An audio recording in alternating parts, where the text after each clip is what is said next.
The Mamluks are a nation which many didn't hear about, myself included. Sometimes I would hear people saying how the Mamluks were Turkish. Sometimes I would hear people saying that the Mamluks were Caucasian. The authors of various books would note how contemporary sources viewed it as Turkic. So I got curious and got myself The Mamluks, Slave Soldiers of Medieval Islam by John Brunton. And before I can explain the Mamluks, I have to start with their origin, which dates back to the Seljuks. In particular, the story starts with the father of Saladin, who was the Seljuk military governor. He put the foundation of his new country in 1171 and designed it in the structure of the Seljuk state. However, the Seljuk state had one particular issue. The relatives of the ruling dynasty would reign over the territory, and when they were keen on rebelling, the relatives, one would face lots of civil wars. In short, the ruler of the nation required an independent army only loyal to himself. As such, the idea of raising a Mamluk army, as in slave army, was born as early as 1229 by As-Salih. Although the practice of slave soldiers were already established at that time, the Ayyubids had levied armies led by Turkish emirs, where the entire problem with loyalty and switching sides began. As-Salih chose Kipchak Turks in particular to create this new Mamluk army, since they were, quote, the most pugnacious and the hardiest of soldiers. The availability of Kipchak Turks on the Egyptian slave market surely played a role as well, but in medieval times, Turks were considered the best soldiers, which was also noted by A.C.S. Peacock in The Great Seljuk Empire. The Ayyubid ruling dynasty began forming this new army, and its effectiveness was put with great success against various parties. You may think a group of armed people bought off the slave market are a really bad idea, but it turns out it wasn't. Since the Mamluks were highly reliant on the patronage of their masters who bought them, they were quite loyal to them. When a master died, the Mamluks would follow the heir of their former master. Rarely any Mamluks rose up against their masters. But the relationship between the Ayyubids and the Mamluks changed in a particular event in 1250. In the year 1250, As-Salih Ayyub finally dealt with his rebelling relative in Syria and redirected his attention to the Crusaders. However, at this point in time, As-Salih is an old man, and when the Crusaders were marching towards Cairo, he died. A crisis erupted. His immediate subordinates did not know what to do, and in the moment of chaos, a hero was born.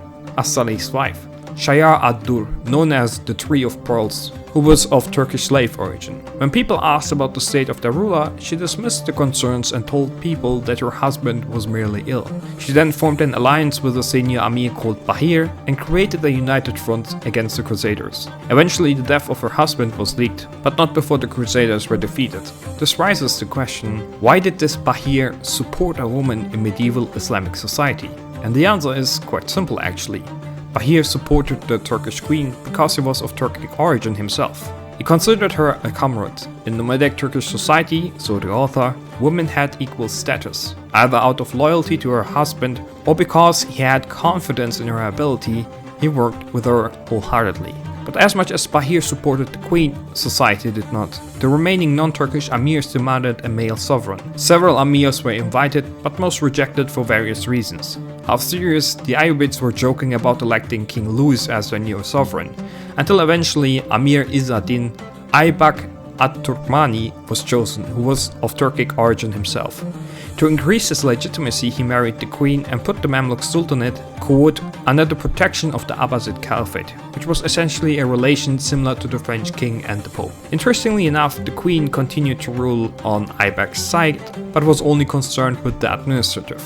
Either way, the wind started to blow in a different direction. This was not the birth of the Mamluk state, but the seeds for a Turkic-led Mamluk state were set. A mere 10 years after the events, a particular man set the political stage. Baibars al-Bunukdari, the fourth in line of the Ayyubid throne, and another person of Turkic origin.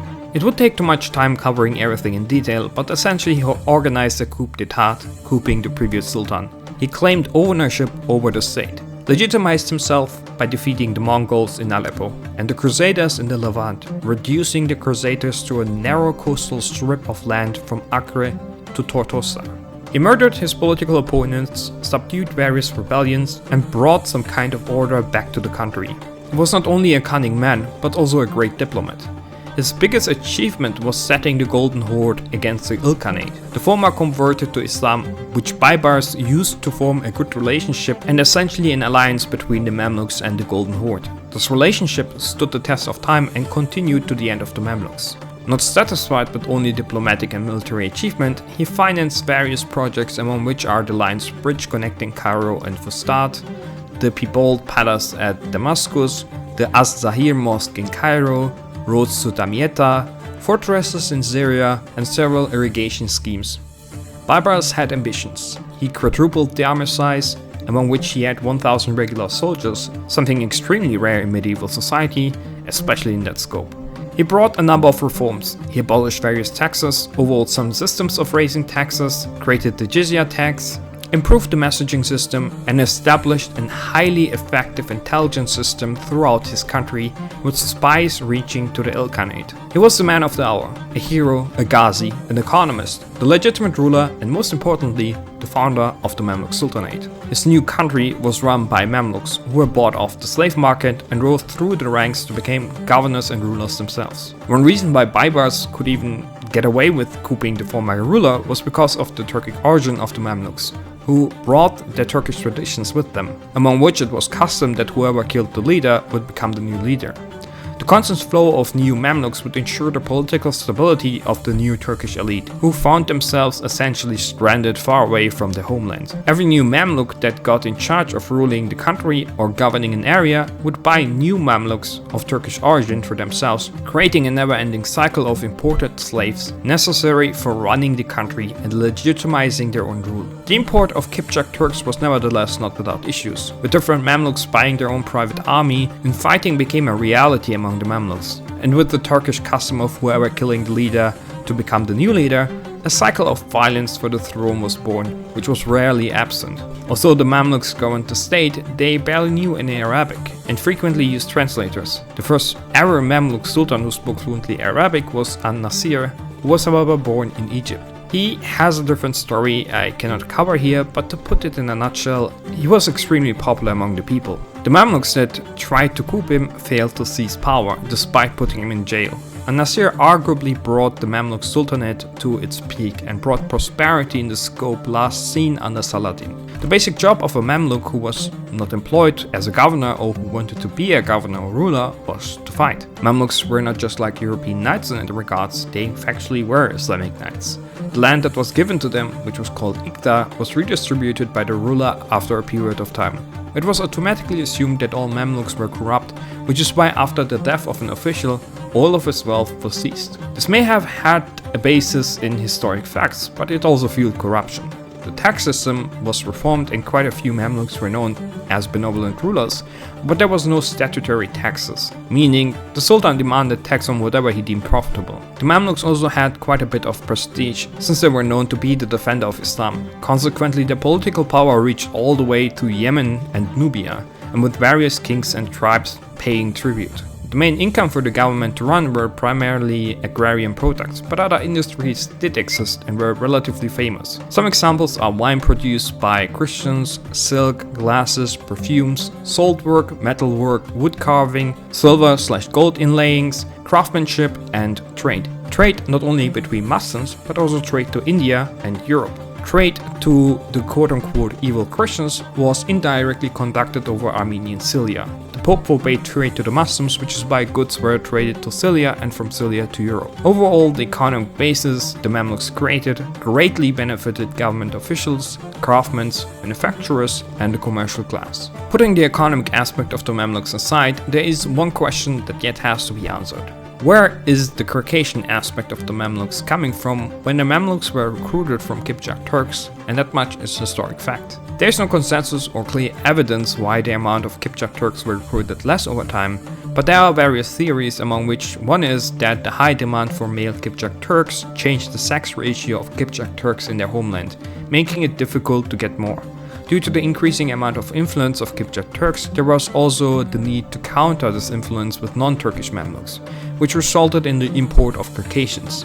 However, the vast majority of Mamluks were still predominantly Turkic in origin around 1300.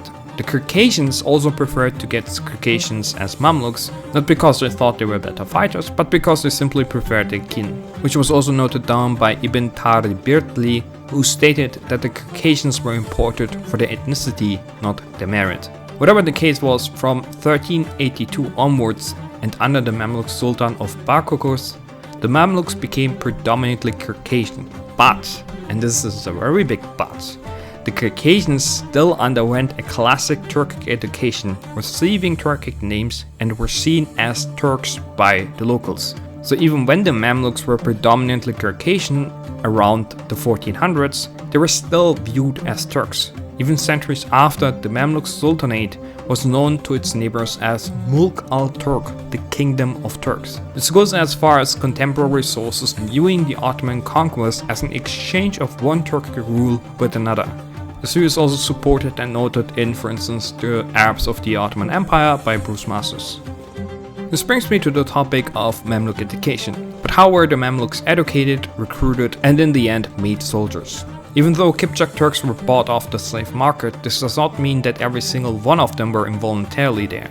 People were aware of the origin of the Mamluks, and as such people started hearing about the rich and plentiful land of Egypt a Turkish slave could find there. Consequently, Kipchak parents would often willingly sell their children into slavery for the promise of a better life in Egypt. Some even voluntarily sold themselves into slavery. Despite the promise of a rich, plentiful future, Mamluk education was far from easy and plentiful. The newly bought slaves would sleep on rush mats in dormitories of 25 each under the supervision of an educated and trusted eunuch. They were given new Turkic names. In the first few years they would receive religious teachings and some elementary education. They were taught the Quran, the Sharia, prayers and some Arabic scripts, together with a little Arabic language. After a couple of years, the Mamluks would attend the military school at Cairo. They would learn first and foremost horsemanship. Once mastered, they would learn combat with lance, afterwards combat with bows, and then with swords. After years of education and the Mamluks were sufficiently trained, they were freed, given fief, armor and horse. Every month they would return to the Tabqa to receive their salary. Although this marked the end of their education, they were expected to practice their military skills daily and participate in sports related to their skills. So polo and archery were common sports followed by the Mamluks, which gathered dedicated local spectators. Now I did mention that the Mamluks were predominantly Kipchak Turks, but this does not translate to other ethnic groups not being recruited as well. Among the ethnicities that were recruited, one could potentially find Greeks, people of Balkan origin, Armenians, and of course Caucasians. However, they were all given Turkic names and they all spoke Turkish in the Kipchak dialect throughout the period. As mentioned, few spoke the local Arabic language and they relied heavily on a small pool of Turkish interpreters. Even fewer were literate to begin with most only able to sign their own names in Arabic script. One Mamluk Sultan could not even do that much and had his secretary do a signature instead. There were of course exceptions, with some of the Mamluk Sultans being dedicated to literature and libraries, but it wasn't the norm. Mamluks were also forbidden to intermarry with Egyptians, which didn't help their integration into society. Some married their daughters to judges and viziers or took slave girls as their wives, but many didn't marry at all and preferred the barrack lifestyle.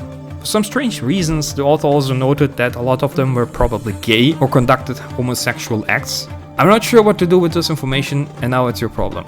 Either way, few children were produced by the Mamluks, fewer survived to adulthood. The sons of the Mamluks were forbidden to enter the Mamluk court and were labeled Avlad an-Nafs, the sons of the people. The number of Mamluks ranged from a couple of thousands to 10 to 20,000, which highly depended on the danger of war. It is bizarre how an uneducated class was so successful in not only governing a large empire, but also implement popular reforms and conduct cunning diplomacy and make meaningful economic investments. Even more bizarre is the reputation of the Mamluks. They were known for their charitable work. Many built public drinking fountains, religious elementary schools, orphanages, foundations for the needy, madrasas, college mosques. Education was even a central topic throughout the Mamluk period. Many works by Islamic public figures were done thanks to the vast support of education by the Mamluks. As an example, the scholar Jalal ad-Din as-Suyuti produced 561 works on almost every subject, including theory, science, history, and rhetoric. Many other scholars distinguished themselves as historians, geographers, cosmographers, and scientific writers and medical researchers. Din ibn al-Nafis discovered the pulmonary circulation of the blood 3 centuries before its credited discovery in Europe by William Harvey. Yet the Mamluks were also known for their corruption, public execution, the persecution of various Islamic sects and religious minorities, or their infightings. In the 15th century, it became an accepted act of piety to persecute Jews and Christians, which the Mamluks didn't oppose. Despite the mess the Mamluk system created, it somehow also worked. Sometimes better with hereditary dynasties, and sometimes worse with infightings for decades. However, it wasn't the infighting that brought the Mamluks to their knees, which raises the question, why did the Mamluks fail in the end? There are a variety of reasons attributed to the fall of the Mamluks, among which are the depopulation caused by the Black Death. There are various sources, with some of the contemporary sources going as far as accounting 900,000 people dying to the Black Death. This estimation is considered to be an exaggeration, but vast amount of land being depopulated for centuries to come is not disputed by historians. Second, the depopulation caused by Timur in particular. Timur was able to conquer Aleppo and Damascus, both of which was accompanied with mass rape, torture, looting and destruction. This may have affected the Levant only, but that's millions of people and two of the most important cities of the region that suffered under Mongol invasion. Third, natural disasters were sometimes poorly managed, be it earthquakes and the Nile failing to rise, bringing famine. Natural disasters were often an economic and social burden that the Mamluks had to deal with. Fourth, the infighting among the Mamluks got worse over time, which didn't help the economy or the population recovery. Fifth, trade collapsed towards the beginning of the 15th century when the Portuguese cut trade off to India. This almost resulted in the bankruptcy of the Mamluk state. A flotilla was commissioned to be built in Scythia to oppose the Portuguese, but was captured and destroyed by the Knights of St. John in 1511. Hearing this, the Ottoman Sultan Bayezid sent vast supplies of timber, guns and other materials to the Mamluks, declining any payment for the goods he delivered. The Mamluk naval expedition against the Portuguese in 1515 was even accompanied and led by an Ottoman commander. Whatever the reason was, the depopulation and the shrinking of the population continued. Some improvements were made here and there, but the Mamluks failed to even remotely get to the levels it reached under An-Nasir in the beginning of the 14th century. Even worse, the Mamluks refused military reforms in fear of losing their position. As a result, neither a proper navy was developed nor firearms adopted. The Mamluks even used the word Ustoli, aka seaman, as an insult and were suspicious of any warfare that separated them from their horses. They disdained the idea of fighting in ships. Similarly, firearms went against their training, making bows, swords and lances obsolete, which is why they were refused by the Mamluks. When Napoleon invaded Egypt, the Mamluks opposed the French army with bows, swords and arrows. To no one's surprise, when the Ottomans came knocking at their door with guns and firearms, the Mamluks struggled with war. This doesn't mean that the Mamluks had no chance of winning. On the contrary, they still had a potent cavalry which inflicted heavy losses on the Ottoman side. The Ottoman Sultan Selim I even attempted peace negotiations several times. Before he marched towards Cairo, he even offered the Mamluk Sultan to keep his position as governor of Cairo and act on behalf of the Ottomans. But the emirs changed his decision, which resulted in the continuation of the war and the subsequent loss. After the Ottoman victory, the Levant came under direct Ottoman rule, while Egypt itself became a hotspot of power struggling between Janissaries, the Ottoman governor, Mamluks and various other groups. The Ottomans likely could have finished the Mamluks off and gained direct control, but not without a long continued war with considerable losses. Nevertheless, they survived, which includes an attempted purge by Napoleon. The final nail in the coffin, however, was Muhammad Ali. After Napoleon retreated and Muhammad Ali got in charge, the Mamluks were slaughtered to the last man. Muhammad Ali then adopted the slaves the Mamluks had, so technically the last Mamluks survived throughout the 19th century, with few of them potentially seeing World War I. For better or worse, the Mamluks had some remarkable impacts as defenders of Islam, and were among the few nations that were capable of fending off the Mongols. Various Mamluk sultans were extremely popular and did quite a bit for the people. Yet, what they are remembered as are some unruly, cruel soldiers that sucked off the wealth of the people and held back the Arabs in the past. A picture that could not be further away from the truth. One might remember their cruelty, but one should also remember the harsh life the Mamluks led. Bought as slaves with no relatives, dependent on the patronage of their masters, and expected to fight and die alone for a region and people they are not necessarily familiar with or have any obligation towards. Fun fact number 1. Egypt became an independent region first in 1868 when its governor Ahmed ibn Tulun, son of a Turkish ex-slave soldier, ceased to report to Baghdad. Egypt became de facto an independent state. His death was followed by a hereditary dynasty, but a short-lived one. Eventually, the Abbasid Caliphate invaded Egypt and restored rule. It is, however, interesting how the future of Egypt was foreshadowed about 3 centuries prior to the foundation of the Mamluk Sultanate. Fun fact number 2. The governor of Iraq under Ottoman rule created a Mamluk system in the late 18th century. The governor slowly moved Iraq away from the sphere of influence of the Ottomans. The Mamluks in Iraq, however, had no relation to the Mamluks of Egypt. Fun fact number 3. Napoleon is an absolutely goofy character. When he arrived in Egypt, he proclaimed that he just wants to restore rule in Egypt to its rightful owner, the Ottomans. He then styled himself Sultan Kabir, aka Great Sultan, and tried to establish an Islamic French Republic. He spread propaganda about how much he loved Egyptian people and supported the ulema. He went around telling sheikhs at Al-Azhar that the French soldiers were true Muslims and that they would gladly accept Islam if the rules for alcohol and circumcision were changed. He also dressed himself as the Grand Sheikh and participated in religious festivals and led Muslim prayers. However, no one was convinced by his shenanigans. Many Muslims were scandalized seeing drunk soldiers, and his revolutionary ideas were also quite alien and found deaf ears. In the end, he also had to raise taxes which were unpopular among the natives. Funny enough, he seized the property of Mamluks and went against them, but he also took some Mamluks with him when he went back to France, among which was the Mamluk Rustam, who acted as his bodyguard for 10 years.